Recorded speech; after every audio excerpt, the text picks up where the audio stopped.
they're two different stories altogether. So you can't compare creativity with the traditional kind of business. Basically, with traditional businesses, it's difficult to bring in more changes. But at the same time, in creativity, the changes are not defined. Starting the cafe, starting the operations, it was only 1.5 months. With no prior experience in this industry, like professional experience facing the customers. So I think that is when I felt extremely proud. I think F&B industry in general is taken as a very glamorous thing, as a glamorous industry to be, but you take any chef out of the industry and ask them, they are giving their heart and soul to it. If you ask any business owner in F&B industry, everyday challenges, everyday vendor, you might have 10 vendors in hand, but if things have to go wrong, they do go wrong. Hunger has to be there, because if the hunger is not there, I think you're gonna die down. Shrenik spoke about 800 people, right? I was proud of the fact that I was managing a 15 people team. Welcome back to Life Unscripted. So today we just felt like changing things up, and we have multiple guests. One of them is my dear friend Shrenik Parakh. He is one of the co-founders of a brand called Touchstone, who deal with multiple FMCG products and supply them to different vendors across the state of Chhattisgarh and I think multiple states in India, that we can always speak more to him directly. He is also an angel investor. He tries to find great people who are doing great businesses, buy a stake, help them grow, and uses immense experience to basically systematize their processes. The next guest is Shailja Agrawal. She is a self-made entrepreneur. She does come from a family business background, but has made sure to carve a niche and do something which is out of the blue and which basically expands the boundaries of what her family can do. She is a restaurateur, a cafe owner, a born chef, I think a baker. The fancy gimmicks, half the things what she does, I cannot understand or speak of. So we'll get to know more about that. So thank you guys. Thank you for being on the show. Thank you, Shailja. Thank you so much. So Shrenik bhai, we'll begin with the first thing. So you have taken a lot of success in your life. You have built something from the scratch, and it's been like 15 years. I think you're working since 2011 and we are in 2026 now. So if somebody meets you for the first time, what do you think they'll misunderstand about you? I think when people meet, they usually have a lens of you as a businessman. For me, I think calmness is something where people misunderstand me. I am a person who probably will not react to anything on an immediate basis. I'll probably think through, listen it properly, and then probably will answer when the time is needed for it. Has that changed over the years? Like probably when No, you it has not changed, because I would want it that way. How about you, Shailja? So if consider that somebody just walks in the shoot and they have a chat with you for like 15-20 minutes, what do you think this is the first thing they'll definitely misunderstand? For most people, I think I've gotten this from a lot of people. They always tell me that I look very calm, composed, but also very like elegant and like in my own self. But I think there's a lot that goes behind it. Like on my mind, there's always something or the other, some storm that I'm always kind of rushing into. So I think that's something that people often misunderstand. I mean, see, when you talk about a storm, I think that's there in each and every one of us. We are always, the mind is crazy that ways. So do you think that if a person meets you, is there a time frame for them to understand you better? Yeah, I mean, I'm very open that way. So I don't shy away from talking about whatever is in my mind. So just a nice conversation, 10-15 minutes conversation will do it. And Shrenik, so for you, do you think that you're a person who holds back? Like Shailja said that she's a very open person. I'll not hold back in a manner, but probably for certain discussions they're probably not comfortable, or which are not very, very pleasing to either of person, I'll probably take a calm pose and then probably I'll come back after some time. So basically you'll confuse the person who's sitting in front of you. I'll not confuse basically, because not confused, but I would say I don't believe in reacting immediately. So that is what I genuinely feel, is that probably a heated discussion or discussions which is probably not in line with anybody's thought, I will take a composure impact on it. So let's do one thing. Let's go back, because this is I think this is the new you. So I have known you for quite some time, and I can vouch for the fact that you are actually calm. So if we go back, when you started working, and when all these responsibilities started coming to you, so what kind of person were you at that time? So there's no difference as a person, but probably with time, I think the responsibilities have changed a lot. Basically, I think when I started working, probably, so I just to give perspective, I did not start with this as a primary business of mine. Basically, so when I started my career, my business was something very different, and it was very unorganized. So this is something that is an organized piece of business which I'm doing. Probably it also took time for me to get into this frame as of now. So did you enjoy it, or were you just shoved into this particular No, no, business no. right I really enjoyed it and enjoy it till now as well. Basically, but so this as an opportunity came in while I was doing something else. This probably came as a new opportunity to work along. So, like when you got into this and you started working, right? We are all businessmen, so there is always some sort of drive that we run by. So, did you have an ambition, a passion, or something that kept you going and kept you pushing? When I talk about drive, probably so my career started with something different, which I told you right away. So Can you explain on what that was? So okay, so I started my career with primarily my old family business, which was primarily a contractorship business of tendu leaves. So which is where I started my career, and what currently I am doing is very different than what has been the start of the business. I think that business was pretty unorganized as a business. It was a short term business, but this as a business is more people dependent, more process dependent, and more on the when you have a principal partner relationship as well. So it is more polished business than what I was doing before. Okay. So, Shailja, if we turn this around to you, and I understand that you're doing a startup, like a new cafe, and you're exploring different things. So, back in the day, tell me what were you like? What drove you? So I basically started with my passion in baking. I of course did try my hand at joining my family business as well, but I think I wanted to be more in the creative field, and I felt like doing something like French entremets would really it interested me a lot. So that is where I got pulled into. That is what I got pulled into, and I think that's what initially the passion was what drove me, and then slowly as I started receiving good feedback, I just felt like I could scale this and actually formalize the whole thing into a proper bakery or a cafe later. So you just spoke about passion. I think passion is something that can either make you or break you in terms of business. Sometimes a passion is basically a hobby, and sometimes you can actually convert passion into something more fruitful. So how difficult was it for you to find a passion? Like, see, I don't think French confectionery was something that you were born with it. कि यार बचपन से वही खा रहे हैं. We are Indians, so I think that gulab jamun and rasgullas and all, they are the primary thing that comes to the house, right? So when did you find this passion, and how did you go about finding that particular thing? कि नहीं, this is the thing that I want to do. So baking is something I was always passionate about, but also making it a little more artistic. And also, when I saw that there's a baker in every other lane in every city for that matter, which is a great thing. But I just felt like I needed something that would set me apart, and also it would kind of fuel my creativity. So when you look at French entremets, I kind of like during COVID, I stumbled upon French entremets, and even now in the whole country, there are very limited vendors like bakeries that are doing French entremets because of the precision, the kind of machinery, the equipments that are required for it. So yeah, I think that really interested me, the different shapes, the glazing on it and all of that. I think that's what drove me to kind of start my own thing. So Shrenik, now let's roll back 10 years and consider that we are actually at the same spot, and Shailja just wants to start something, and she's very passionate about it. So I think what you mentioned, that you just got into the family business and then you move on to the next business that you started. So if passion was not an option, like what would you advise her? Like for you, passion was not an option at that time. So what would you advise her? Would you say that go with the passion, or would you say nahi, jo hai wo karna hai?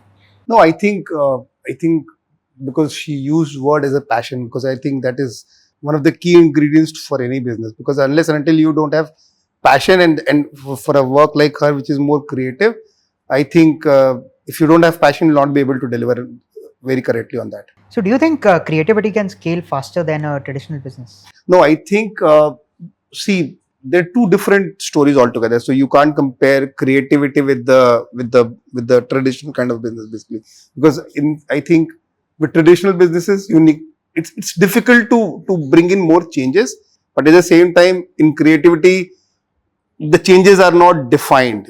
My change can be creative, or other her change can be creative and not yours, basically. So I think there are two different aspects of the stories. So what do you feel like when somebody comes to you? You have been in business for like 15 years, and when somebody like Shailja comes up to you and says that I've started something from the scratch, okay, and this is how I'm building it up. Now you come from immense experience, right? And as you mentioned, creativity is a different thing, and traditional business are a different thing. So what goes through your head at that moment? Like, what do you feel? For any new entrepreneur, if you're starting something from the scratch, I think that is the most important key, because you leading it from the way. What I do, probably I sell product for a company. So probably I would have crossed a certain, I have certain set of parameters which is already set for her. Basically, I think because she's into food industry probably, and she's trying to do something on the French uh, cuisine or French pastries, basically, because I think that is not very known for people here in Raipur. So I think that gives her more brings her more responsible, so that she can lead it in a much clear, much smoother aspect than genuinely it's needed. So see, I think we just spoke about curiosity, we spoke about passion, we also spoke about traditional business, and we also spoke about scaling something, right? I think the understanding is that you always need to have some sort of passion or some sort of interest in the craft that you build. Because if you don't have it, and then it just becomes a drag. Like you go there, you do show up, but then you, at the end of the day, there is no job satisfaction. I think, if I can use that correct word. So when you're doing this, you build a world for you, right? You go there, you enjoy your work, you pay the employees, and you do everything else. Now in that situation, if somebody looks from the outside, they are not going to realize the whole thing. So if you have to explain in a nutshell the world that you have built, what would that be? For me, I think it is more on the see. So I'll tell you. So distribution businesses primarily are not seen by everybody, So unless and until. how many things do you distribute? Like how many brands do you own, and So can you we name like 5-10 products? so there's Pampers, Head and Shoulder, Whisper. So they all belong under one tree, which is primarily the FMCG part of this. The other tree would be whey protein, which is we do distribution for optimum nutrition and Isopure. Then we do distribution for electronics. So there's all different set of. Is Apple one of them? No, Apple. We don't do distribution for Apple. We do retail stores for Apple. Okay.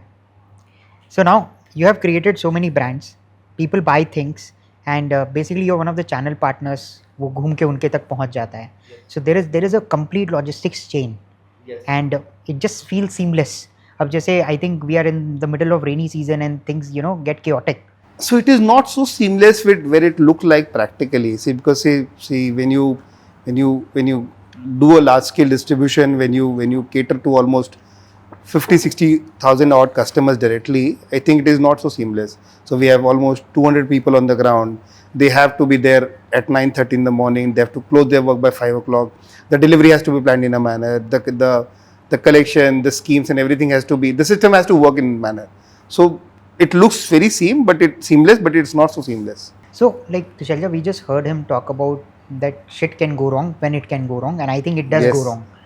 So listening to that, what comes to your mind? The first thing that comes to your mind? Oh, so many things. I think in F&B industry, I just feel like for any industry for that matter, you can plan everything to the T, right? You can have all your recipes set, your SOPs set. You know that, okay, these things are coming in at this point and you need to deliver a cake by this time, right? But what if your Rapido delivery guy or like your delivery guy has dropped the cake? What if, some ingredient that you're waiting for 2 days still hasn't reached you? So I think, at least for us, when it's just been a year and we are still, streamlining a lot of things, we may come across as composed to our customers. We try and, listen to their feedback, but there is so much more that happens in the background. So many things that go wrong on a daily basis, and we are firefighting every single day. Tell me something. Tell me a situation where something actually did went wrong. Okay, I'll give you a very recent example.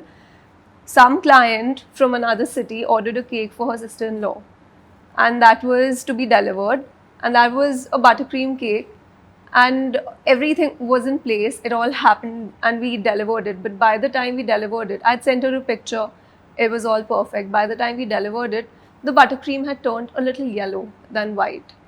again, that completely changes the mood of the cake, right? And especially with the client who ordered the cake not being in the same city, I cannot, like, the maximum I can offer is refund them the amount.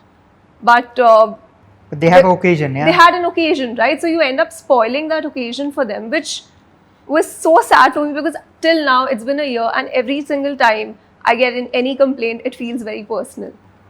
So so of course we did speak to her and we apologized. We offered to refund or like send a replacement cake as soon as possible. And thankfully, not very often, but you do end up coming across customers who are so understanding, that they truly understand, and they see your gesture of being that compassionate and wanting to help you out in any way.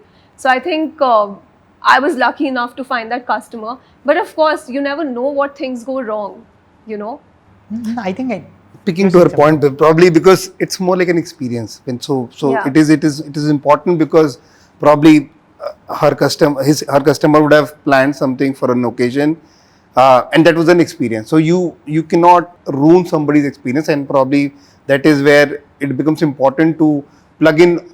There might be odd holes basically which nobody can plan, but in the same time you'll have to work on those processes and those consistency where you don't ruin anybody's experience in that manner. Right. And the funniest thing, I'd called for the white butter that was to be used, but they used the regular butter by mistake. So, something as stupid, silly as that. you have been, I would say, traumatized by some experiences and gained a lot of confidence with some. But I believe that there would be days where you would feel like, okay, yes, I'm proud of something that I've built. Can you share an experience that made you feel like, okay, this is it, I have actually done something good?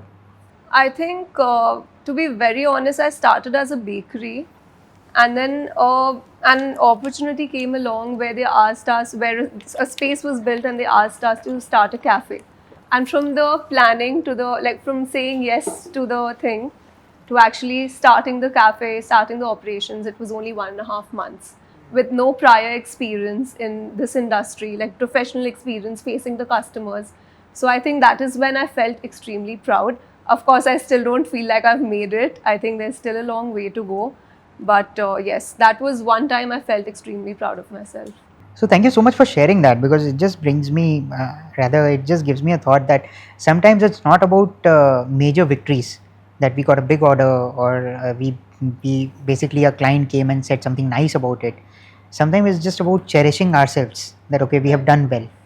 So on that front, Shrenik bhai, like with you, was there a point when you felt that okay, we have built something meaningful? Yes, so probably there's no such point as such basically, but when you see people, so we have a decent sized team. What size it is? It's almost 800 to 1,000 people working with us basically. Realistic 800 people, Yes. not like gig No, workers we kind. don't. So it's So the 800 are on your payroll. yes, 800 are on payroll. So I think building, so which gives us like a proud feel is probably when we see. So probably we are helping so many families, so many people to earn their livelihoods, and basically which and we are doing multiple programs which probably help their child as well. So that is which creates a sense of pride in us. Shrenik spoke about 800 people, right? I was proud of the fact that I was managing a 15 people team.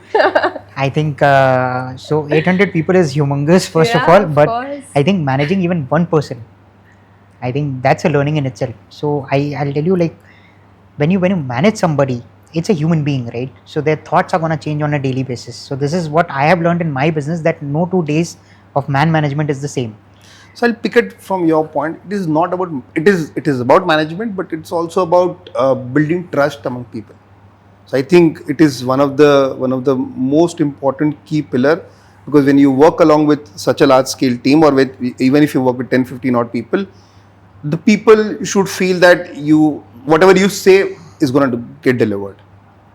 Whatever you say on the salary side, on the incentive side, or basically whatever in terms of anything where you say it's a wellness program for them or whatever it is. Yeah, But so when you basically a credibility for your Yes. people, right? Yes.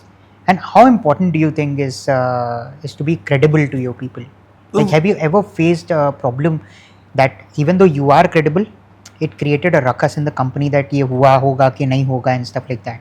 No, credibility is the most important key, because I think unless or until people trust you, they're not gonna work along with you. So I think credibility is key. For us, I think with God's grace, we have not been in a situation where I have come across with something which we have committed and not have delivered in terms of any employees' commitments as well. So like, since I know you both, I understand that you guys are very ethically sound and you always have an empathy for your employees. So that credibility factor is there. But there's this thing in the market that if you get somebody to interview, so the first thing, if you'll ask them why are they leaving their previous company, I think 80% of the time, at least that happens with me, they'll say that I was not getting the salary on time. I think this is standard answer what we get. So what do you say, like Shailja? So if you try to get somebody, because yours is more boutique, right? You happen to talk to everybody on a daily basis. Shrenik bhai, I don't feel so that he's speaking to 800 people on a daily basis. But yeah, so let's tune it down a bit. What is that one thing that you say to that person who came for an interview that makes him believe that you're actually credible? That they can speak to my other employees. To be very honest, by the time it's 5th of the month, I'm stressing, and especially because I like to do the payroll myself at this point. So I'm stressing that I've not done it. So by 5th or 6th, the payments are out. And they're very, like, I'm always very open with them. I've always recommended them to speak to the other employees to see how their experience has been. I think that truly gives them an understanding of what the work culture is like. And how about you, Shrenik So bhai? picking her same on the same point, because when you say something, probably I can say all good about myself, but when somebody else speak good about me, probably that is more absorbable. So I think that is the key, because when your other set of employees say that the trust is the key here, basically, then whosoever is joining basically will take it in no unfiltered manner. So I want to switch it up now. Now Yes. let's make it a bit more fun in terms of man management. Let's say that somebody walked right now into your cabin and considering it's a post that you would directly take an interview for, I understand 800 people, so not going to happen. So can you tell me one thing? So I know from your experience, when that guy walks inside and probably within 5 minutes, you know whether you're going to hire them or fire them. What is that one thing that makes you take that call? For me, I think the most important thing is non-complacency, because I think for us as a business, we've dealt and similarly picking up, because we hire a lot of professionals as well. They have certain ways of doing their style of work, because they've done it that as a manner, because and they've probably it has worked for them for a lot of time. But in the same time, I would not want somebody who's complacent. When you say complacent, because things are changing for us as well, because who thought कि we'll shop after 10 years ago, thought कि हम mobile पे खरीदेंगे सामान, किराना घर पे 7 minute में deliver हो जाएगा, किसने सोचा था? But nobody thought about it. So this probably came as like a pushback to us as well, because we were doing hardcore kirana store distribution. And we thought कि यार ये तो नया कुछ अलग ही आ गया है, basically probably how is this gonna pan out? But in the same time, this is now part and parcel of life. Everybody is live. So both channel exist now. It is not about that ये बंद हो गया और वो चल रहा है, ऐसा नहीं है. So it is equally important as a channel. So I think for me basically, I think something which is complacency is the problem which I cannot take it upon. How about you, Shailja? If somebody walks in right now for an interview, probably a very crucial post, Right. and you only have 5 minutes to decide, and then you probably have a movie to go to. So, what would you do? To be honest, building on the same lines, I think the person needs to be willing to do a little bit of extra work also. If the person comes with that, complain that पहले वाले जगह में तो बहुत ये भी कराते थे, वो भी कराते थे, ये भी नहीं, वो भी नहीं, it has happened. So I feel like since it's a small team, I would like them to consider it as their company as well and work accordingly. Building on a similar point, I think the most important factor, one more important factor, is trust. See, because you cannot do everything of your own. You'll have to trust people that they'll be gonna deliver the way, probably good, bad, ugly. That can be one stage of work basically there. But I think you'll have to have trust in your people that they deserve the post and they'll be able to do justice to that post. Got it. So now let's switch. So I think in business, one part is your employees, the second part is your consumers, right? So consider, let me ask this to Shailja first. I think then we can build on it in terms of scale. So if somebody walks into your store, we are not talking about what they feel. In your head, when you plan to open a store, what is that thing that you want to give them? So like for example, when you imagine or when you manifest or when you plan, what do you expect the customer when they enter to feel like? I would like them to, sensory wise, a lot of times you don't even realize what you're smelling, but it kind of gets you in a good mood. So, of course, the cafe or the space to be smelling really good. And apart from that, of course, a nice pastry counter, which has my beautiful pastries displayed. So, Shrenik bhai, I mean, even though we understand that you are not in a business which deals directly with customers, it's more of a B2B thing. But again, it's always about building more clients, right? So, you need to find more Kirana stores to distribute to, and you need to at the same time make sure that the ones who are buying from you keep on buying from you, because I think always there will be competition from different brands. So, what is that experience that you always wish to deliver so that that loyalty can be maintained? I think it is more, again, building on the same, but it's more consistency. A Kirana owner knows कि यार PNG का लड़का हर Monday आता है. So my guy has to be there on Monday, because if he is not there on Monday, probably he'll order some other company because he needs stocks to sell it to his consumers, and he'll not be able to pay the next day because if the delivery is not happening. So one thing which is there is consistency. The other thing is probably, I think, the trust, the similar factor which I'm trying to build, because a lot of small kirana shops still think यार मेरे को तो wholesale से सस्ता मिल जाता है. So now I would like to disrupt this. I think both of you spoke about a certain experience, right? But in the beginning of the conversation, we spoke about things that can go wrong, will go wrong. So consider that it's a very rainy day, the roads are clogged, happens. या उसके bike चालू नहीं हुई, या something or the other went wrong and the guy could not reach there. What? Probably he'll take the order on the phone, or probably he'll ask the team who takes on the telecaller basically. So he'll reach out to them. I'm not able to reach out that store. Can you please take order from that store? But you will show up on a Monday. Yeah, we'll try showing it up on Monday. But if it is not possible practically due to any unavoidable circumstances, we'll try getting in touch with customer the way we want, the way we could basically. But you will not be, blasting off your employee, or is? Will not be blasting, because we also understand there are certain, because see, it's more like a legwork. It is not easy. It might sound easy for me sitting in office telling कि यार तेरे को तू Monday जाना था तू नहीं गया. Basically, probably he'll have 10 other reasons of not being physically present there. So that is where I probably will be able to understand कि यार वो क्यों नहीं जा पाया. And how do you know what's an excuse and what is not? Yeah, with experience it comes down. Give me an example. The most crazy excuse that you have heard, which you knew when he said it, it's stupid. मतलब it can be कि sir मेरे दूर के relative की तबीयत खराब हो गई. दूर के तबीयत खराब हो गई. दूर के रिलेटिव की तबीयत खराब हो गई. Probably कि मेरे को पेट्रोल नहीं मिला. And it had happened basically during COVID times basically. So giving you a story basically. So COVID was tough for everybody, and I think for us as well, because it was a social responsibility. The other thing was financial responsibility as well, because we run large scale distribution 800 business. people is 800 people. Everybody thinks कि यार आप salary दोगे sir करके, and for us as well, because it's a decent amount salary check for us as well to pay to people. So I think there has been certain cases जब people would have bragged, probably not because they wanted to brag it, probably because it was a difficult time for everybody when everybody was thinking कि I don't want to get out of home, but in the same time we have a responsibility to deliver, and we had the responsibility to pay people on time as well. So like we just spoke about the challenges that come in. Let's take it to a cafe. I think a lot more can go wrong over there. So imagine the customer coming in and the roof is leaking. Oh, that's us every day right now.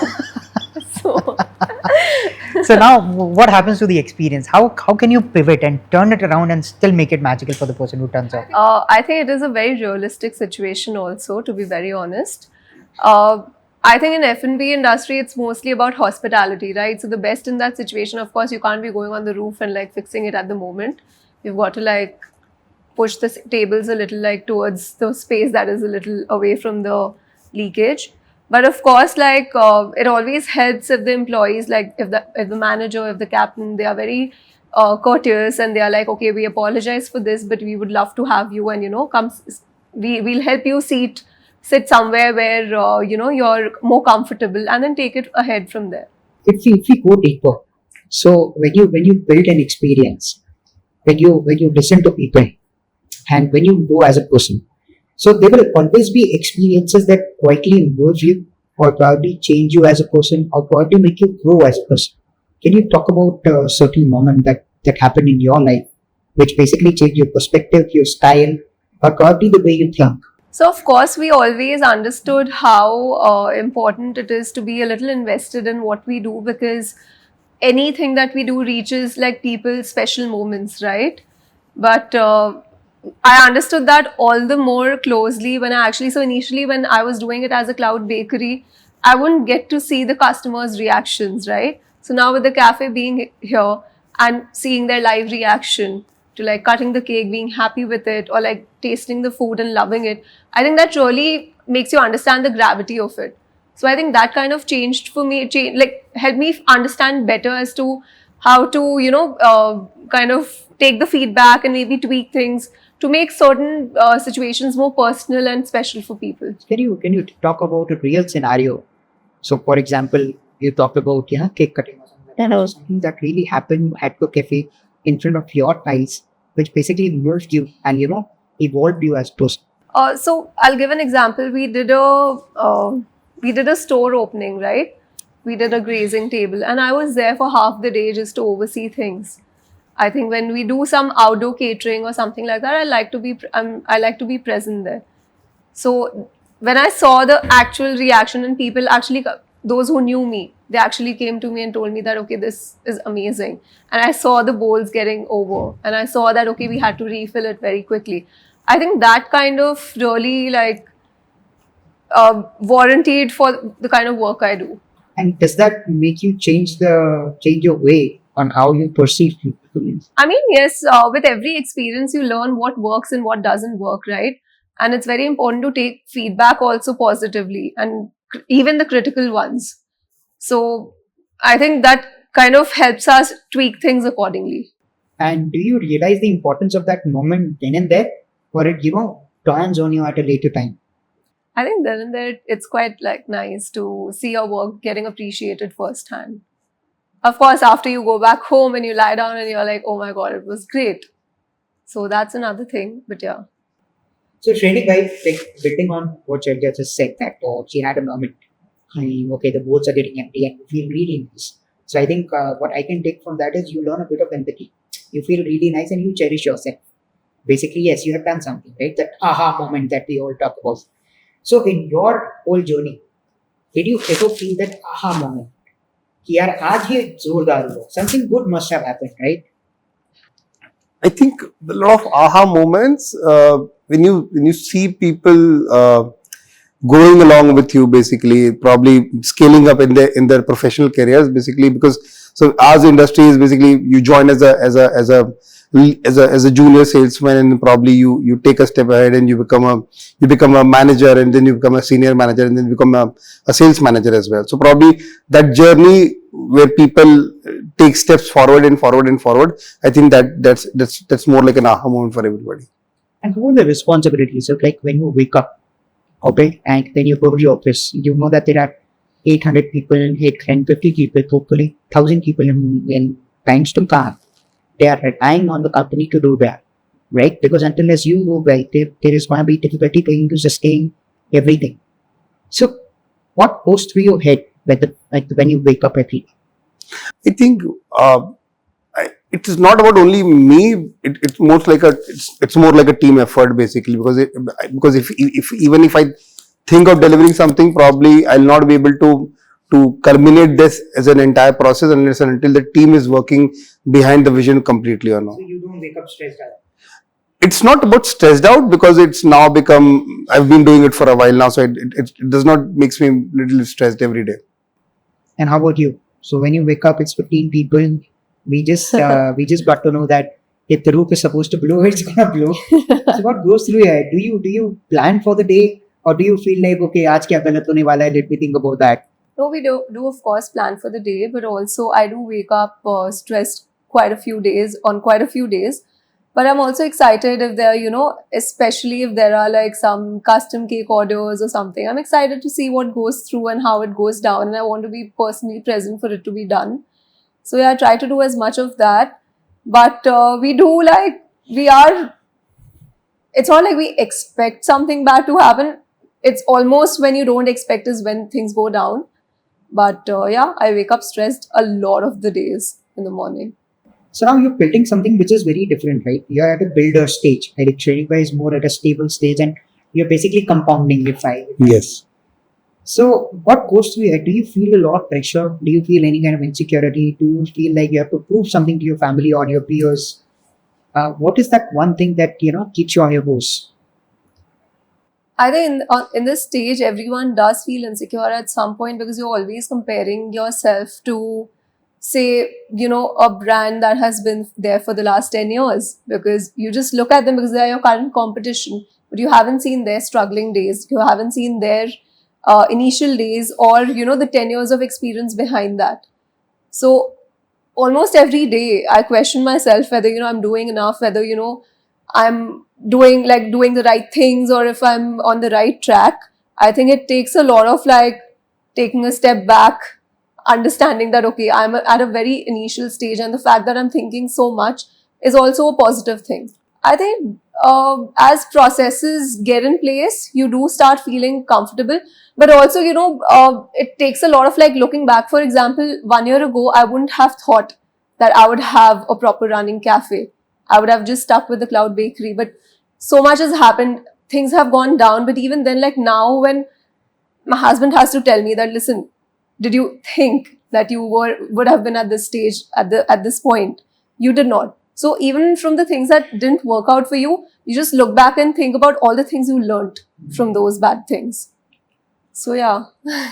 So building to her point, probably I think it's more like a resonation of something which happened to me as well. So so my dadaji, so I think he has been an idol for me basically, and I've tried basically getting a lot of things from him basically. So he used to say, life is, or other life or a business is like a game of a sword. You cannot keep standing the way you have to stand. You'll have to, at certain moments, you have to take a step back basically, because तलवार आती है तो आपको पीछे जाना पड़ता है so that it does not hurt you. So I think building around point, there are days where it goes wrong, but you'll have to go back. You'll have to see where is it going wrong, and then you have to be ready for the next phase as well. Did it get easier for you? Yeah, it got easy for me because see, businesses is not you cannot every day, you cannot think every day has to be a straight line. It has to be, it is designed to be someday odd, someday even, someday nothing happening. So I think that gives me a strength, and that gives me a feeling that if there's anything going wrong, probably I'll take a step back and probably relook at that, where is the problem, then I'll try fixing it back. Now, when things go well and when you come out of it stronger, does it make you more kinder or it makes you more guarded? It does not make guarded because it's going to be happening. So because you cannot plan for odds every day. So it does not make you guarded, but it makes you more confident that even if there is any problem, you'll be able to fix it up. How about you? Same, I feel it makes you a little comfortable with uncomfortable situations. For example, if things were going wrong, I would be in tears every single day last year. But at this point, it's not the case. I still know that, okay, things will work out. We will find a way out. So you start getting a little more comfortable with it rather than, I wouldn't say you get guarded. You do just feel like, okay, it will work out. We'll find a solution to it. How about you, Shrenik? So with all this pressure talk, so if I may ask you that when all these pressure compounds, see, it does compound. I mean, we do get comfortable around it. I think it becomes more of a part of a life kind of thing. So is there a situation when people around you do not fully understand what you go through, and how do you deal with it? So it may be your family as well, Yeah, it happens at time because it's not easy. You cannot get everything at family basically. So I think it gets difficult sometimes. But I think for me, I think it's easy when you talk to your family members, because when you tell them a little glimpse about it, probably they'll try understanding it, and they'll probably let you in that phase for a while now. So let's tune it down a bit. But can you talk about the pressure that you might have or you had at some point, and people around you could not really understand? So picking up the similar point, because so I'll tell you a story, because so we have a set business strategy that we work along with the hardcore retail stores basically. So eventually in early days Walmart came in, and I think that is the point where not my family, but when people become complacent कि sir ये तो अब इनका probably strategy बहुत different है माल बेचने का, तो wholesaler माल हमसे नहीं खरीदेगा. So this became a bottleneck for people mindset. But then we'll have to realize कि this has to be there, and probably you'll have to be also existing there. So you have to find your ways to carve it out basically, because you then tend to not work directionally in that thing. You work directionally different way. So it's kind of irrational. Yes. In your thoughts, right? So now when we talk about irrational, Shailja, if you can share one thing which is irrational again, and that completely stresses you out.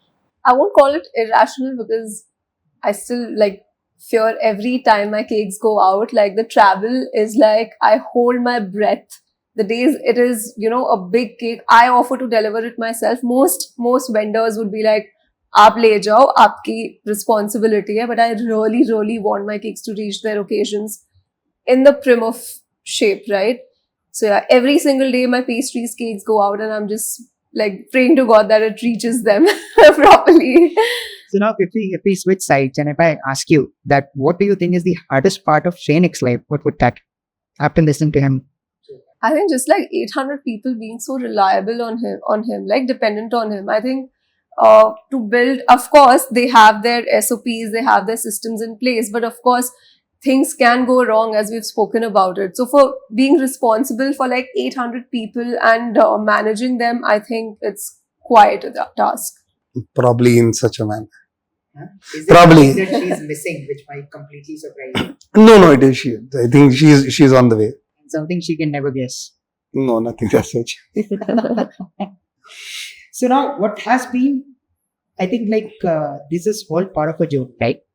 So she just spoke about, the processes and the systems that you have built.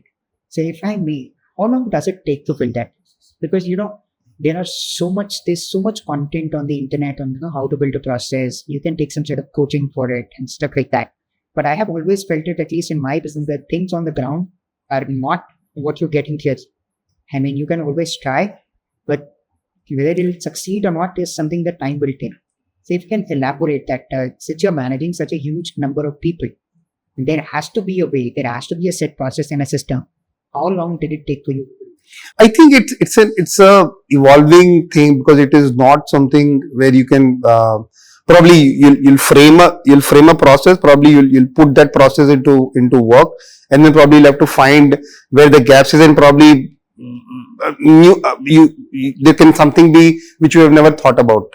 So I think it is an evolving journey where you keep doing changes, minute changes, and important specific changes where the process runs, and the people have to run through this process only. So this was your journey, I guess. Yes. What do you think is the hardest part of Shailja's journey? I think for her, what I think is creativity probably is the hardest part of her journey, because a lot of people are not creative enough. Probably a cafe can run in serving the regular dishes which is there. Maggie can also be a part. Maggie can be also part of probably serving the regular dishes, but when she comes out of her comfort zone basically, and she wants to do something on the very, not on the contemporary lines, I think that is the hardest part for her. Did he get it right? Little bit, I'll build on that. 100%, that is one thing, to like get out of your comfort zone and do something unique, but also to make the customers understand why is it unique and why is it that they need to try it. I think that part, to convince the customers, is the hardest part of my journey. At least that's what I've felt until now. So this is basically something you missed on. And what do you think is harder than it was? Just maintaining the consistency. I think every That single part you day. got right, I think. Yeah, I think that part he got right. The consistency to. So for that also we do have SOPs. For example, a certain thing that is made today cannot be continued tomorrow afternoon. So just to maintain that, to make sure that things taste fresh, they are as good as we want them to be. Of course, there are wastages because of it. That is something people don't end up seeing. That is why I like her avocado toast. So now, see, when we talk about a cafe, I mean, everybody has think that cafe, but yeah, nicely bana hua hai, good interiors, and fun. And we're tasting confectionery, there's nothing like it. So what is that one thing which looks glamorous from our perspective, you can say, but it's actually very draining for you? I think F&B industry in general is taken as a very glamorous thing, as a glamorous industry to be. But you take any chef out of the industry and ask them, they are giving their heart and soul to it. If you ask any business owner in F&B industry, everyday challenges, everyday vendor, you might have 10 vendors in hand, but if things have to go wrong, they do go wrong. So that is one part where that doesn't come in the forefront, but there are like 10,000 things that are running behind. So now, if I can ask you both something, which is basically, do you think that successful people get good at hiding pressure? No, it's not about hiding pressure. Probably it is more about absorbing pressure in a better manner. Do you think it's healthy? It's healthy at times because you cannot. So when it's pressure, you can percolate till a certain level to your team. You cannot percolate the entire pressure to the team because you'll have to absorb something, but everybody will have their own appetite. And that probably might break the system or might break the people if you push down entirely as a pressure. So I think it is your own capability and your own assessment that how much pressure you want to put it at yourself and how much you want to pass it through people.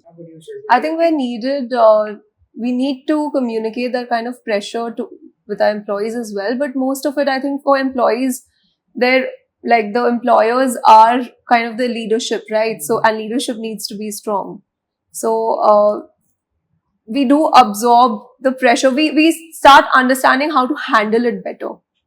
They just talked about, being strong. Is there a difference between pretending to be strong and actually being strong? Yeah, definitely. Like, for example, if I'm pretending to be strong, everything at the back end is crumbling, right? I've got to actually suck it up and do something about the things that are getting wrong. So I think pretending strong will not last for a long. Yeah, that doesn't last too long. How can one differentiate? Sometimes, you just want to be strong or you might want to look strong. For me, I think I don't need to prove it to anybody because that I'm pretending strong or I'm being strong. It's about how you take it yourself.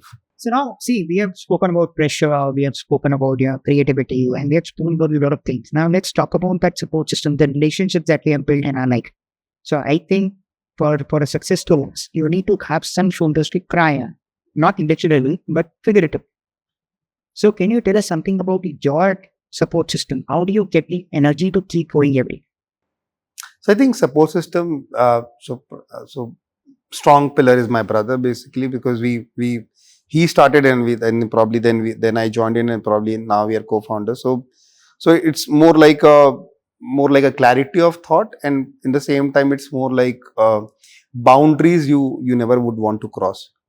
We probably and with God's grace, I think we are lucky enough that probably gesture from eyes will tell us ki this is not good for him, this is not good happening across, or rather this is where you need to put your foot forward now.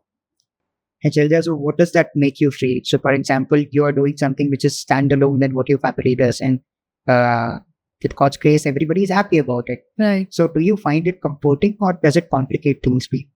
No, it's perfectly all right. And also the fact that my family, even though they're not in the business with me, they are always there to hear me out and solve my problems. So both my moms are incredibly creative, like super creative, and they come up with ideas that even I couldn't think of, and that kind of helps me try new things out. and my husband being extremely absorbent of all of my Tantrums. not tantrums, but like problems. I go to him for everything. And him being him, he's very sorted in the head, and he tries to help me out in any way possible. So I think having a great support system really like helps me be at it, even when I'm not doing the best. I think I do get that kind of help from them to keep moving forward. And Shrenik, if we give you an opportunity, somehow we have that time turning clock with us. So what would you choose, building alone or building with family? I'll do with family, not alone. I think building with family comes with its own charm. So even though not technically, I'm not building it with family, but they are involved in every process, like every step of the way. So I think yours is more of a hybrid thing. You're building alone at one front, but the family is supporting you at all times. Yes. So don't you think it creates a havoc in your schedule? Because now you have to manage the family expectations and the cafe. No, not at all. In fact, they understand better as to, when I have to be there, they understand and make up for it. So no problems on that front at all. And how about your schedule? I think your schedule is pretty crazy with all the meetings and everything. So do you feel guilty when work takes more time than it should? Yeah, I do feel guilty, but in the same time, but I've realized with time that, and with God's grace, I think, my wife Urmila and my children have also understood it. Keep ठीक है पापा आज नहीं available है तो पापा will probably find time to make up for it. Like consider that you are having a bad day. Who's that one person who sees you that okay, it's your bad day today? It's my wife Urmila. Husband Piyush.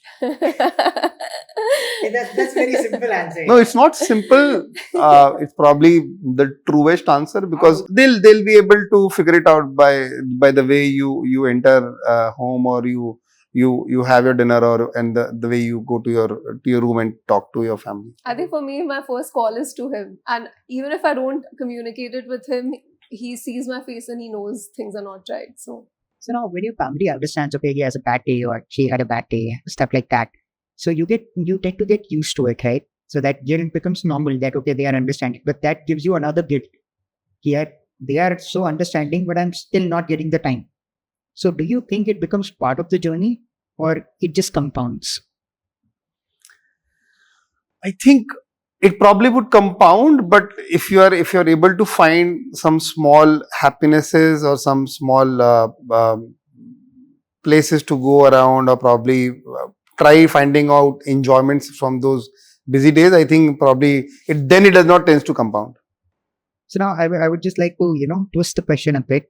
Do you think that being ambitious takes a lot from the people who care for you and who you love? I think you can be ambitious only if you have that kind of support system. So it does take away from the people around you, but of course they understand as well. And you need to be understanding of the fact that they understand. I think that's a very unique perspective to it. Yes, probably that is the truest perspective, because the support system needs to understand that you are ambitious, and probably they want to be helping you in that ambitious part to you. So now, Shrenik bhai, if we go back and we take a road that you have traveled, what did success look to you when you started, and what does success mean to you today? I think when I started, probably, and for anybody who's just starting business, basically, I think success is more like numbers, more like profits, more like everything in that, and then that entire ecosystem works around numbers. Now, when you see now, success is more like what have you built for? Probably how people trust you, and it's more like it has now changed from numbers to more empathized kind of discussions. If you have to put in one sentence what success is for you now? I think for me, successful now is the work I do. Am I enjoying what I'm doing is what is success to me. Probably, am I seeing happy faces whom I'm working along with? Anything that you chased earlier which doesn't excite you anymore? I think which does not excite is not there. Probably I chase something which still excites me is something which is agriculture, probably. Okay. How about you, Shailja? What was success to you when you started or when you wanted to start, and has it changed in the number of years that you have hoped to? So 100% like when I started Bon Viveur in Calcutta. So at that point I was doing everything by myself, right? From packaging to branding to making the individual cakes and pastries to having it delivered. Every single thing was done by me. For me, back then, success would have been to have a team of 15 members, right? So now And you have to- got it. So what is success today? Today, success means have more reachability. Right now, of course, to be more visible in the city at least, and then to scale it up later to the national level. But yes, for now it does. Short term, I would say I would want to be more visible, have another cafe, do more than what I'm doing at this point, and then long term, within 5, 7, 10 years, I would want to scale it to the national level. I think building, so this reminds to me, I think probably success at that point in time would have, so I started my work with not such a fancy office at that point in time, probably in 2011-12. So probably your success would be कि यार मतलब इतने पे पहुंच के ना एक बड़ा सा सुंदर ऑफिस बनाना है basically, and where you can have the organized set of people working along it. And probably when I have reached to that point, probably I think that is part and parcel of life. There's no more success for me. So do you still feel hungry, or are you more selective about what you do? No, hunger has to be there, because if the hunger is not there, I think you're gonna die down. But now I have become more selective in terms of not doing, probably at the early stage of business, probably I would have tried 10 things. Now I would take time to probably choose out of those 10 and pick 2 only. So we just heard about Shailja talk about success. That initially she just wanted a team of 15 people. That would be just great, and now she has it. So now things have evolved. Okay, now I want to scale and have probably more cafes around the country. So what does that make you remember about your early days? It's similar the office story, or probably, so when I joined in, basically in 2011, probably there was new transition out happening at a place called Jabalpur, basically, where I probably started my career. So that point in time, it was like कि branch चालू हो जाए, लड़के मिल जाए, धंधा चालू हो जाए, basically. So it was more like a in process stage now, and which is now turned to like a more satisfied level now. Anything you should be enjoying more about the success? I think more happy faces, customer happy faces is what you should be enjoying about. And worry less about. Any bad days, So let's just skip the rainy season. Yeah, that would be great. So what do you think? Do you think that ambition and contentment can actually stay hand in hand? I mean, yeah, you got to keep yourself in check as well. I think you can be ambitious, but also feel happy about where you are. For example, I am ambitious that, okay, I want to do so much more, but also in some ways I'm happy that, okay, I reached here, right? And there is a long way to go. I see that, but also I'm happy that even this much happened. So that doesn't essentially need to be contentment does not have to be complacency. So do you guys ever feel that that guilt of wanting? Because the more ambitious you become, so you achieve one thing, and then you want to achieve the next, and then there is the next. There is no end to it. So do you ever have a guilt of wanting? What is this? I think for me, till the time you're enjoying your work, I think that is something more important, because there's no end to it. Probably if I'm at X stage, need to go to Y, then Y to Z, Z to Z plus, Z double plus. Probably I think unless until you're enjoying your work, keep doing it. How would you? Because now see, your want is also from the family, as you mentioned, the first qualitative aspect. Yeah. So I think there's a lot of want there, and there's a lot of ambition there, because you keep on growing. So do you ever get guilty about wanting? No, I've just begun. It's just been a year. I think there's a long way to go for me to start feeling guilty.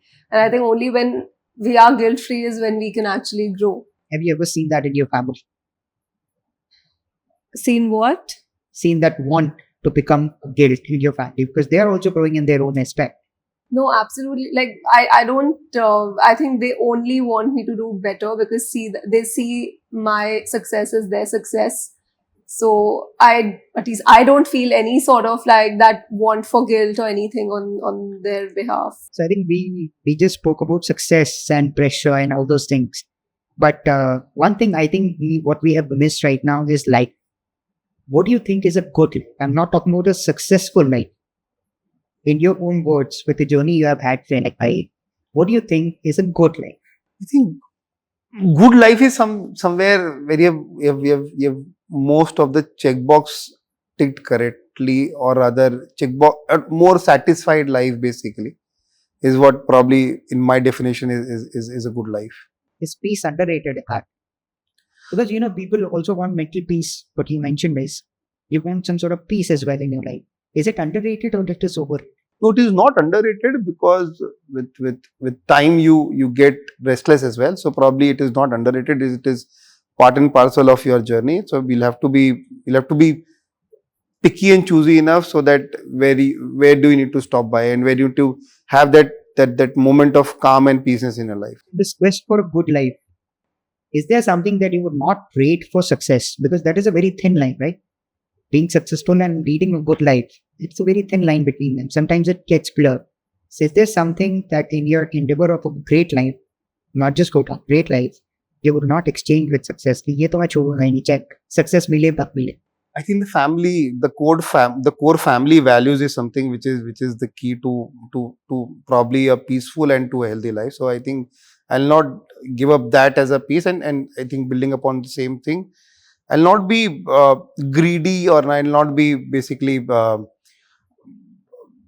ditchy kind of person in terms of if there's any success matrix going in that direction, I'll refrain being the way I am.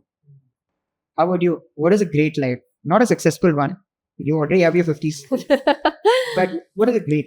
Great life is what? Please tell me, it's like roaming around in Vicky and stuff like that. Oh yeah, for sure. Like vacations are something I totally look forward to, and I honestly try and leave behind all my work. And I'm like, 15 days, it's your problem. I tell my employees. So great life is being able to travel a lot, but also coming back to work feeling fresh, refreshed, and looking forward to it. What do you think? So in your line, I think it's also about recognition, right? Yeah. You always talk about that, okay, it's a cafe, you need to be on the forefront, you need to talk to people. So do you think that recognition is important or it is more overrated? I mean, respect versus recognition is what I'm putting. I think more than recognition, just being accountable to your customers is important, because when you put your face, when the founders put their face for the brand in front of the people, your customers, I think it gives them more confident about it. So more than recognition, it's more about being able to be relatable to the customers. And yeah, and how about freedom or growth? What would you choose?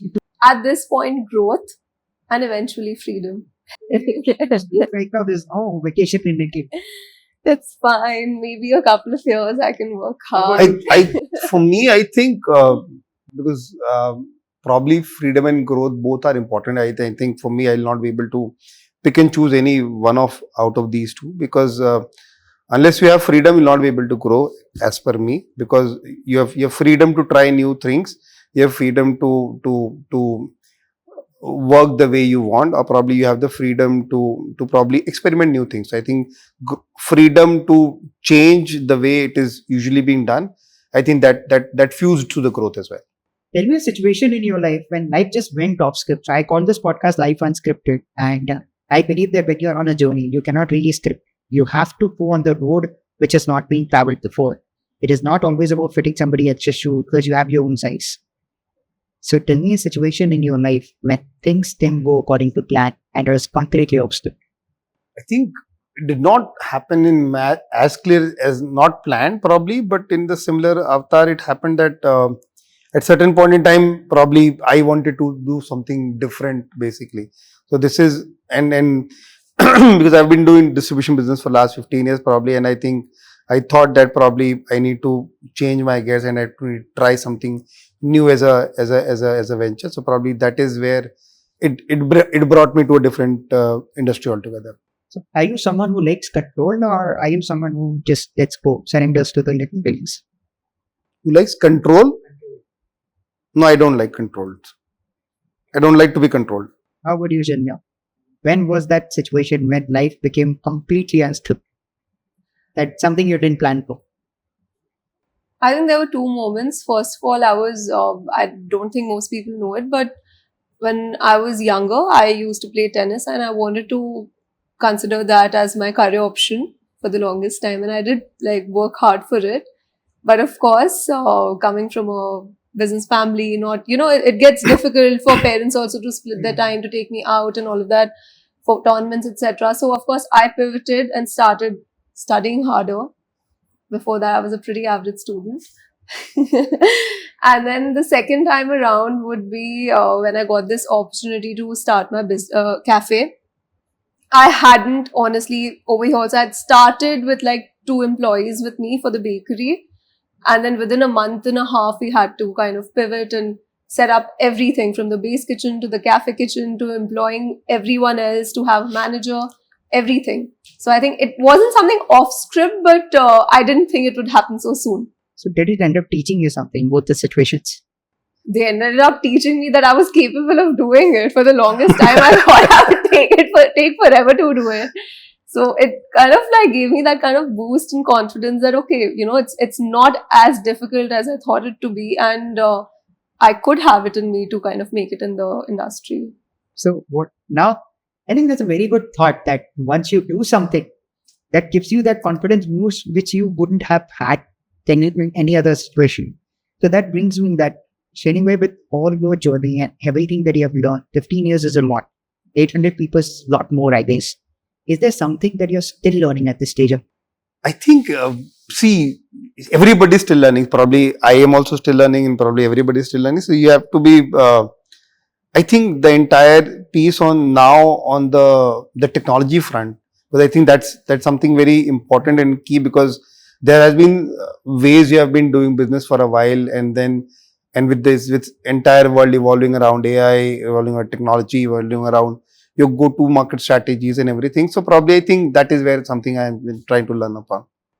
And Shailja, is there something that you're still trying to prove to yourself, because you're at an early stage of your career? Right. So I mean, I understand that you're still learning. So is there something that you're still trying to prove? So currently also we are restructuring and pivoting from our cafe. I'm still learning how to go about it, how to be in the industry, how to survive. I think we're still at a very nascent stage, and there's still a very long way to go. So every day is a learning experience, learning the market, understanding what's happening. Food and beverage industry is also very trend driven. So it's like to understand whether to give into a certain trend or not. I think every day is a learning experience. And anyway, when you deal with people, you learn every day. Tell me a situation, or tell me a day when you can come out and say, or rather I would say that you will feel that yes, you have arrived. Like a proper movie where you just came in. What would that take? Like I mentioned, I want to scale countrywide, but not as a cafe, not with cafes, but a confectionery, as a confectionery brand. I would want to, that's my very long-term dream, to have a proper like chocolate brand serving the whole country with like premium gourmet chocolates. That the day I make it there, I think that day I'll probably feel that, okay, I've done it. How about you, Shrenik? Rather I'll change the question for you. It's not about when you will feel that, okay, I have arrived. Did you ever feel that, yes, I have arrived? No, I have not felt it yet, basically, that I've arrived, because it will be probably, so we more into distribution business. We're not creating something of our own. So I think for us, for me, basically, I think when I'll feel that I have arrived to some place, probably happy faces across customer base, across team, across family. I think that is where you feel you'll have arrived. Right. So now let's let the audience actually understand a bit more about your personality in that sentence. So I just want you to finish the sentence that I'm gonna say. I am proud of myself for being calm. How about you? I'm proud of myself for not giving up, trying to restructure. I think that's the truth. We all talk about it, but many of us fail to see it when the situation arrives. No, it's not that every day I don't think of giving up, but that's the true part, because see, if you give up, I think you'll not be able to make it a long shot. So I think you'll have to be composed enough to keep trying and not giving up. Got up. So another deep question, then we move on to the fun bit. We've already had a lot of deep questions. Right? So consider that nobody needs anything from client, open. Nothing. There is nothing, no family, no relationship. There's no pressure, no whatsoever. So you're completely free. Right. I'm a calm person. I am probably a person who would want to live the life it is going by. How about you? I'll be a homebody who will be sitting and binge watching crime series every single day and relaxing and probably dancing a little bit. Probably, I think it takes we get to those phases a couple of Sundays as well. Probably, so it will be like, for me, I think I'll not be doing anything. I'll be just lying down, probably not thinking. I would not know. I'll just go be like a crocodile, nothing else. So now, guys, I think towards the end of the conversation, let's make it a bit more fun. I'm going to ask you a few rapid fire questions, alternating between what we show. I just want you to answer from the top of your head. Don't overthink it. We have already done the deep thinking part. We have already, discussed on everything that was serious. So let's just have quick answers. Probably finish it in a couple of words or maximum a sentence. Okay. So Shrenik bhai, one thing that instantly puts you in a good mood after a stressful day. I think my children faces, happy children faces. Happy children faces. Yes. और गुस्से में आए तो गुस्से में तो नहीं होते मेरे बच्चे usually. I say that's good for me as well and for Urmila as well. So usually बच्चे गुस्से में नहीं होते. So Shailja, one thing that instantly puts you in a creative mood. I think sometimes I like to sit with a blank canvas and just like paint a little bit. It has to be something very like funny and like not very serious. Something. Give us an example. What do you paint? Just like an ombre of colors like into a sky. Something like that. It doesn't have to be very hectic. So Shrenik bhai, one habit your family probably complains about. You just spoke about how they support you at every juncture. I think this has been, so I'll just put it a phrase, the 5-minute thing basically, because a lot of times people call me and I tell them कि मैं 5 minute में करता हूँ करके. So I think there is a phrase कि तेरा 5 minute कभी खत्म नहीं होता है. Shailja, one thing your team probably complains about. I'm not going to give you the idea of asking the same question. Take a few too many vacations. So picking her to the Freedom and growth, and she picked growth at that time. So going forward, I want to like pick. So picking her from the same point, because so I was supposed to go to a vacation, so I somehow could not manage to go to that vacation, and I think my team members were like, sir, आप please चले जाओ. They genuinely called up Urmila telling कि ना अब sir को छुट्टी पे ले जा लो 15 दिन के लिए. And I still remember, I think I gave up कि नहीं होने वाला है. But then क्या थे आप ऑफिस में ऐसा? नहीं किए कुछ नहीं हो, because they also can, and that is where the relationships probably, and not the relationship, probably understanding gets built up between you and your people you along your way, and they can also sense कि now this man needs a holiday, or probably this man needs a break now. Or probably we just don't want to see his face. Probably can be. I don't have an answer to it. I'm just kidding. No, I don't have an answer to it, but probably they can sense कि ठीक है, now my boss needs to go for an holiday. We know you're a good leader, so I think that speaks for itself. Moving on, one leadership lesson you have learned the hard way. The trust. Why am I trying to say trust? Because in early days I probably thought कि मैं ही सही कर सकता हूँ और मैं ही अच्छे से कर सकता हूँ, but that composure of letting people do, and probably having that belief that people can do it in probably better manner than you is something which took a little hard time to me to decide to basically. Thank you so much for sharing that. I mean, that's a very deep thought, and I think all of us can relate to it, at the same time learn from it. So Shailja, one thing people misunderstand about creative work. That's easy and fun all the time. Yeah, it is easy and fun. It is not easy at all. I'm just kidding. Okay, Shrenik bhai, one pressure you have become very good at hiding. Pressure I am good at handling 5 minutes calls. Sorry? 5 minute calls. 5 minutes call is now become parcel. So I think for me, I think good at handling is a lot of work. I'm okay to work along with a lot of work. So I don't see this as a pressure now. So one insecurity you had to overcome while building Bon Viveur.